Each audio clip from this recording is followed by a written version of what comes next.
Assalamualaikum warahmatullahi wabarakatuh. Semoga semua kebaikan terlimpah kepada kita semua. Amin ya rabbal alamin. Entah karena suatu apa, hari itu Abu Nawas terobsesi ingin menjadi orang kaya. Padahal biasanya ia selalu bersyukur dengan kehidupan sederhananya. Akibat obsesinya ini, ia menjadi sangat gelisah. Terkadang ia duduk terdiam dan merenung cukup lama, seolah-olah ia berontak agar bisa lepas dari kemiskinan. Setiap hari, Abu Nawas duduk di depan rumah, berharap ada utusan Baginda Raja yang datang mengundangnya. Biasanya, jika diundang ke istana, ia akan mendapat hadiah uang karena berhasil menghibur sang raja. Namun, setelah sebulan berlalu, apa yang diharapkan tak kunjung datang. Hingga pada suatu hari, Abu Nawas mendengar bahwa raja membuat sayembara. Siapapun yang bisa menangkap seekor harimau akan diberi hadiah uang yang banyak. Menurut kabar yang beredar, harimau tersebut seringkali menyerang warga yang melintas sehingga membahayakan nyawa manusia. Abu Nawas yang tergiur dengan hadiah yang dijanjikan berniat mengikuti sayembara tersebut. Abu Nawas berpikir mungkin ini adalah kesempatan baginya untuk mendapatkan kekayaan dan kemuliaan. Tanpa menunggu lama, pada hari itu juga Abu Nawas segera berangkat menuju istana. Setibanya di sana, ia mengatakan kepada sang raja bahwa ia ingin mengikuti sayembara tersebut. Tentu saja hal ini membuat Baginda Raja terkejut. "Kamu serius, Abu Nawas? Apa kamu nggak tahu yang akan kamu hadapi itu bukan manusia, tapi seekor harimau yang ganas dan liar. Dia itu tidak bisa dikelabui dengan akal cerdikmu, dan dia juga tidak peduli apakah kamu cerdik atau tidak," tutur Baginda Raja. Ia juga memberitahu Abu Nawas bahwa ada orang yang sudah mencobanya, tapi ia malah mati mengenaskan dan menjadi santapan harimau. Namun apa yang dikatakan sang raja tak membuat Abu Nawas mengurungkan niatnya. Ia tetap bertekad ingin mengikuti sayembara yang diadakan sang raja. "Baiklah Abu Nawas, kalau kamu memang bersikeras, aku tak bisa menolaknya. Tapi ingat, apapun yang akan menimpamu, jangan suruh aku bertanggung jawab," ujar Baginda Raja. Kemudian Abu Nawas mempersiapkan diri dengan membawa perlengkapan berburu seperti jaring, tombak, dan pisau. Maka berangkatlah Abu Nawas ke hutan tempat harimau itu biasa muncul. Setibanya di hutan, Abu Nawas mencari jejak harimau dengan teliti. Sampai akhirnya ia menemukan sebuah gua yang diduga menjadi sarang harimau tersebut. Abu Nawas pun lalu bersembunyi di dekat gua sambil menunggu harimaunya keluar. Dan benar saja, tidak lama kemudian harimau itu muncul dari dalam gua. Melihat hal itu, Abu Nawas pun segera melemparkan jaringnya tepat ke arah harimau tersebut. Ia berharap dapat menangkapnya dengan mudah, namun nasib malang menimpanya. Harimau itu berhasil lolos dari jaringnya dan berbalik mengejar Abu Nawas dengan penuh amarah. Abu Nawas pun langsung berlari sekuat tenaga sambil berteriak minta tolong. Ia berharap ada orang lain yang datang untuk menolongnya. Tapi di hutan itu tidak ada seorang pun kecuali dirinya. Abu Nawas terus berlari sampai ia tiba di tepi jurang yang dalam. Abu Nawas tidak punya pilihan lain kecuali harus melompat ke bawah jurang. Karena ini adalah pilihan satu-satunya, ia terpaksa terjun ke bawah. Untunglah nasib masih berpihak kepadanya. Badannya tersangkut pada sebuah pohon yang tumbuh di dinding bebatuan. Ia pun lalu berpegangan pada pohon itu agar tidak terjatuh ke dasar jurang. Dalam hati, ia bersyukur atas pertolongan Allah yang diberikan kepadanya. Namun bahaya belum berakhir. Harimau itu masih mengintainya dari atas jurang. Ia mengaum dengan penuh amarah, membuat Abu Nawas sangat ketakutan.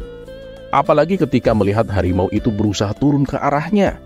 Keadaan ini bagaikan buah si malakama.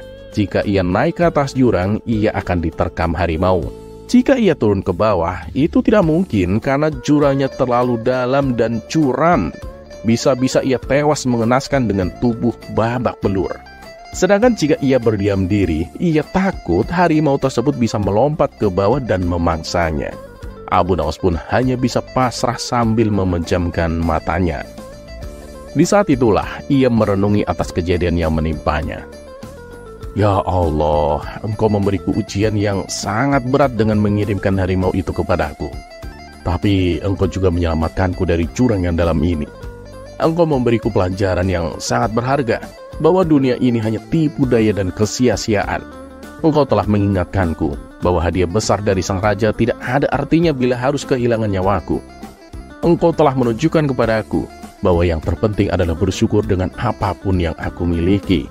Terima kasih ya Allah atas segala karunia-Mu, dan aku mohon ampun atas segala kesalahanku.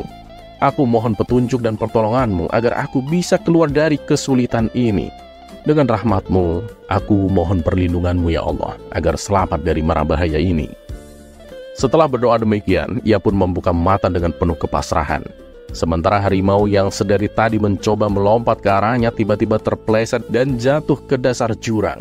Harimau itu pun tewas seketika dan akhirnya Abu Nawas pun bisa selamat.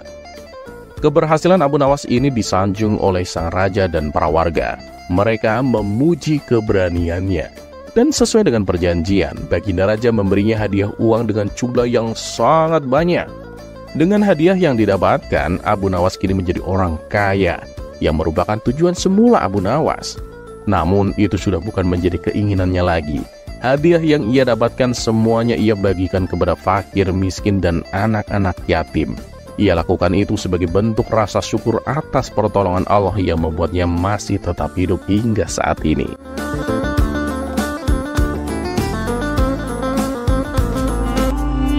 Kisah selanjutnya.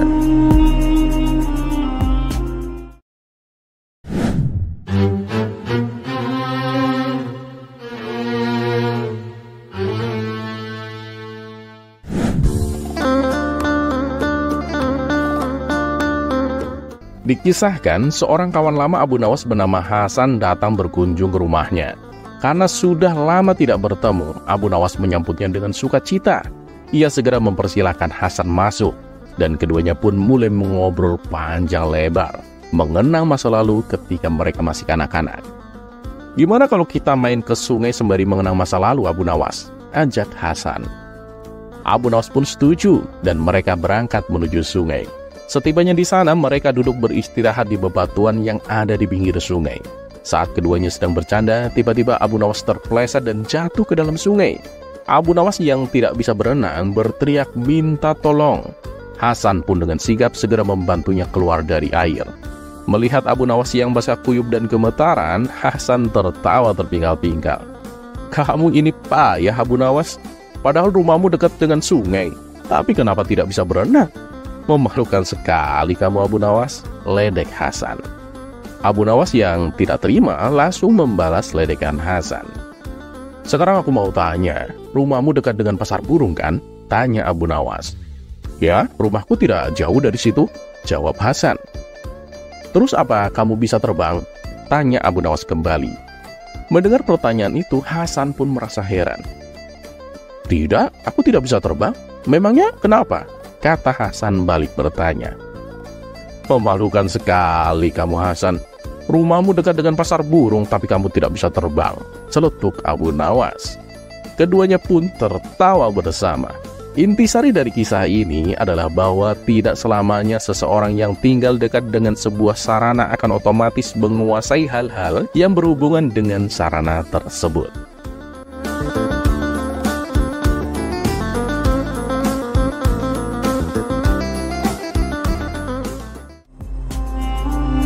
Kisah selanjutnya.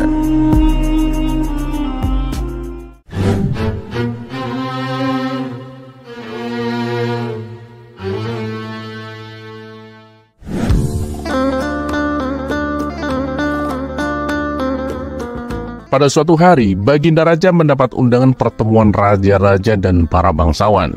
Pertemuan ini bertempat di negeri sahabatnya yang juga seorang raja. Namun yang membuat Baginda Raja bingung adalah siapa yang akan mendampinginya. Pasalnya penasihat istana yang selalu menemani sedang sakit keras dan belum juga sembuh. Kemudian salah satu menteri menyarankan supaya mengajak Abu Nawas sebagai gantinya. Awalnya Baginda Raja sempat ragu dan hampir-hampir ia menolak usulan menterinya itu. "Kenapa harus dia? Memangnya udah gak ada orang lain?" kata Baginda Raja. Ampun Paduka yang mulia, tapi dalam pertemuan nanti biasanya masing-masing raja saling menyombongkan diri Paduka. Tidak ada salahnya mengajak Abu Nawas. Dia pasti akan dibutuhkan. Akal cerdiknya itu loh Paduka. Pasti bisa menyelamatkan Paduka ketika diajak saling adu kesombongan, tutur sang menteri.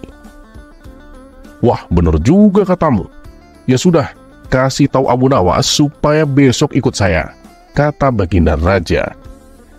Dan singkat cerita, pergilah Abu Nawas dan Baginda Raja dengan didampingi beberapa pengawal kerajaan. Setibanya di sana, Baginda Raja dan Abu Nawas dipersilahkan duduk di tempat kehormatan bersama dengan raja-raja yang lain. Masing-masing raja didampingi oleh penasehatnya. Setelah membahas berbagai macam urusan kenegaraan, tibalah waktunya obrolan santai di antara mereka. Raja dari Jazirah Arab mulai membuka obrolannya. Penasehatku ini orangnya sangat pintar. Dia itu ahli dalam menyusun strategi perang. Nah, setelah aku selidiki, ternyata nasabnya tersambung ke Nabi Daud. Pantas saja dia begitu hebat. Raja dari Persia juga nggak mau kalah. Penasehatku ini juga nggak kalah cerdik. Berkat kepintarannya dalam mengelola lapangan, negeri kami nggak pernah kelaparan, meskipun ketika datang masa paceklik. Dan kalian lihatlah sendiri, dia itu bukan hanya pintar, tapi juga sangat tampan. Nah, setelah aku selidiki, ternyata nasabnya tersambung ke Nabi Yusuf coba. Raja berikutnya juga tak mau kalah. Penasehatku juga nih, orangnya sangat penyabar dan bijak. Pintunya selalu terbuka untuk rakyat ketika mereka ingin mengadukan masalah. Oleh sebab itulah, dia itu sangat dicintai oleh rakyatku. Nah, setelah aku selidiki, ternyata nasabnya tersambung ke Nabi Zulkifli. Bah, dia itu benar-benar sosok manusia yang jarang bisa ditemukan. Akhirnya tibalah giliran Baginda Raja untuk berbicara. Namun, ia bingung harus berkata apa. Apalagi yang diajaknya kali ini adalah Abu Nawas, manusia yang konyol yang sering berbuat usil. Di tengah kebingungannya, tiba-tiba Abu Nawas buka suara. Kalau saya sih bukan penasihat istana, bukan pula seorang menteri. Saya ini hanya orang biasa saja. Tapi saya bebas keluar masuk istana semau saya. Karena saya ini adalah keturunan orang di mana para malaikat pun bersujud kepadanya. Sontak orang-orang yang ada di situ pun kaget dan terkejut mendengarnya. Kemudian salah satu raja bertanya kepada Abu Nawas. Luar biasa, hebat sekali orang yang kau ceritakan itu, sampai malaikat pun bersujud. Apakah nasabmu tersambung kepadanya? Dengan penuh percaya diri, Abu Nawas menjawab, oh, tentu saja nasabku tersambung kepadanya. Untuk kedua kalinya, mereka dibuat kagum dan takjub dengan pengakuan Abu Nawas. Baginda Raja sendiri sempat kaget dan hampir tak percaya. Kemudian para penguasa yang sedang berkumpul kembali berkata kepada Abu Nawas, kalau begitu, kamu bukan orang sembarangan dong ini. Pantas saja, rajamu memperlakukanmu dengan sangat istimewa. Kalau boleh tahu, siapa nama orang yang kau maksud itu? Tanya mereka penasaran. Dia itu seorang nabi, bahkan ayah dari para nabi. Ya, walaupun aku bukan nabi, tapi aku ini keturunannya langsung. Dan semua orang pasti tahu siapa dia itu. Dialah Nabi Adam. Nasabku langsung tersambung kepadanya, balas Abu Nawas. Seketika, seisi ruangan menjadi penuh dengan suara gelak tawa.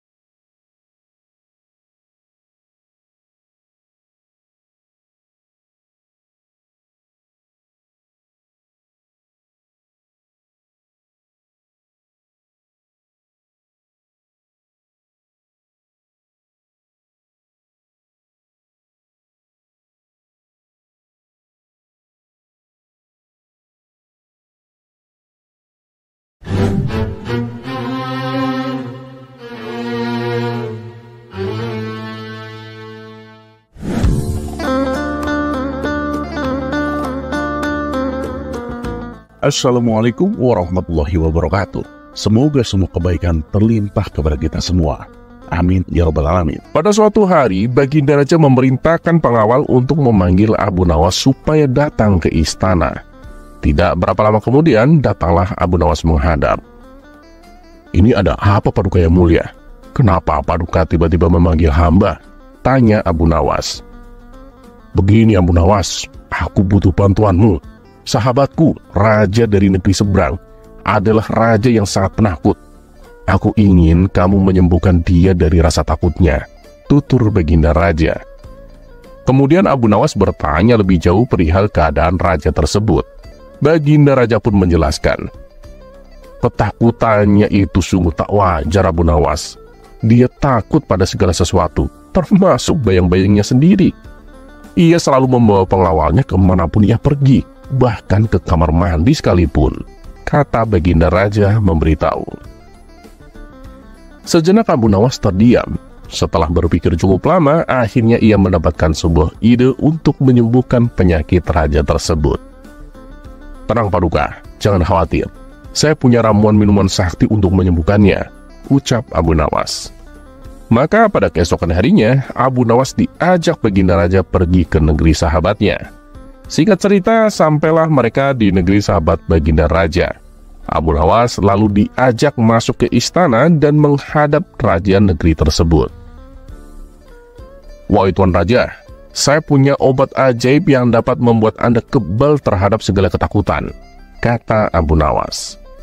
Tuan Raja yang merasa tertarik segera menyetujui untuk mencoba ramuan obat dari Abu Nawas. Abu Nawas lalu memberikan raja sebotol air. "Minumlah ini Tuan Raja, setiap pagi dan malam. Dalam waktu sebulan, Tuan akan menjadi raja yang penuh keberanian. Dengan meminumnya akan hadir kodam yang senantiasa menjaga Tuan Raja," jelas Abu Nawas. "Oh ya? Mana kodamnya? Kenapa aku tak melihatnya?" tanya raja tersebut. "Tuan tidak akan bisa melihatnya. Tapi satu yang perlu Tuan tahu, kodam itu akan selalu bersama Tuan untuk menjaga Tuan," jawab Abu Nawas. Akhirnya, sebulan kemudian, Abu Nawas menemui raja negeri seberang tersebut. "Bagaimana perasaan Tuan Raja sekarang?" tanya Abu Nawas. Raja tersebut tersenyum bangga. "Wah, sungguh ajaib memang obatmu itu. Sekarang aku tidak takut lagi pada apapun. Aku bahkan berani sendirian di malam hari," tutur Tuan Raja. "Wah, itu hebat sekali Tuan Raja. Tapi ngomong-ngomong, tahukah Tuan minuman apa yang saya berikan?" "Itu sebenarnya minuman air putih biasa Tuan. Tidak ada kodamnya sama sekali.